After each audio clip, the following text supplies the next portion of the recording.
మీరు ఎక్కడి నుంచి వచ్చారు? ఆర్కే డ్రైవింగ్ స్కూల్ గురించి మీ ఎక్స్పీరియన్స్. నేనైతే సైకిల్ తొక్కటం కూడా రాదు నాకు. నేను నరసరావుపేట నుంచి వచ్చాను. నాకు చిన్నప్పటి నుంచి స్కూటీ తోలాలంటే చాలా ఇష్టం. నేను యూట్యూబ్లో చూసి మేడం వాళ్ళని సార్ వాళ్ళని సంప్రదించి వచ్చాను. నాకు చాలా బాగా నేర్పించారు. నాకు ఇప్పుడు స్కూటీ తోలుతున్నాను నేను. నాకు హ్యాపీ. ఎన్ని రోజులు పట్టింది మీకు డ్రైవింగ్ రావడం? 5 రోజులు పట్టింది. ఫస్ట్ అసలు వచ్చినప్పుడు 5 రోజులు అంటే వచ్చింది అనుకున్నారా? సైకిల్ తొక్కడం కూడా రాదు, చాలా బాగా నేర్పించారు. బాగా ఒక అక్క చెల్లిలాగా బాగా ప్రోత్సహించారు, బాగా నేర్పించారు.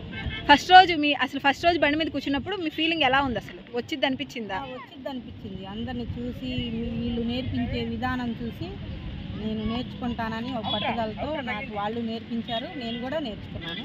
చాలా బాగుంది ఇక్కడ. రావాలనుకున్న వాళ్ళకి మీరేం చెప్తారు? రావాలనుకున్న వాళ్ళు చాలా బాగుంది ఇక్కడ, బాగా నేర్చుకోవచ్చు. అస్సలు సైకిల్ తొక్కడం రాని వాళ్ళు కూడా తోలుతున్నారు, చాలా హ్యాపీ. సైకిల్ అంటే మీరు ఎక్కడ ఉంటున్నారు? ఇక్కడ హాస్టల్లో ఉంటున్నాం. ఇంకా ఎంతమంది వచ్చారు? హాస్టల్లో ఎంతమంది ఉంటున్నారు? ఎక్కడెక్కడి నుంచి వచ్చి? చాలా దూరం నుంచి వచ్చారు. రాజమండ్రి నుంచి వచ్చారు, పాలకొల్లు నుంచి వచ్చారు, ఏలూరు నుంచి వచ్చారు. నేనైతే నరసరావుపేట నుంచి వచ్చాను. అందరం హాస్టల్లో ఉంటున్నాం. ఉదయం 1 గంట, సాయంత్రం 1 గంట నేర్చుకుంటున్నాం. చాలా బాగుంది. ఓకే, అందరికి వచ్చిందా? అందరికి వచ్చింది. ఓకే, మీకన్నా పెద్దవాళ్ళు చిన్నవాళ్ళు? నాకంటే పెద్దవాళ్ళు 60 సంవత్సరాల వయసు ఉన్న వాళ్ళు కూడా ఇక్కడ నేర్చుకుంటున్నారు. చాలా బాగుంది. సక్సెస్ అయ్యారు. అందరూ నేర్చుకొని వెళ్ళిపోతున్నారు. కొత్తగా వచ్చే వాళ్ళకి మీరేం చెప్తారు? చాలా బాగుంది. రావచ్చు అంటారా ఆర్కే డ్రైవింగ్ స్కూల్కి? రావచ్చు. ఆర్కే డ్రైవింగ్ స్కూల్ చాలా బాగా నేర్పిస్తున్నారు మేడం, సార్. బాగుంది.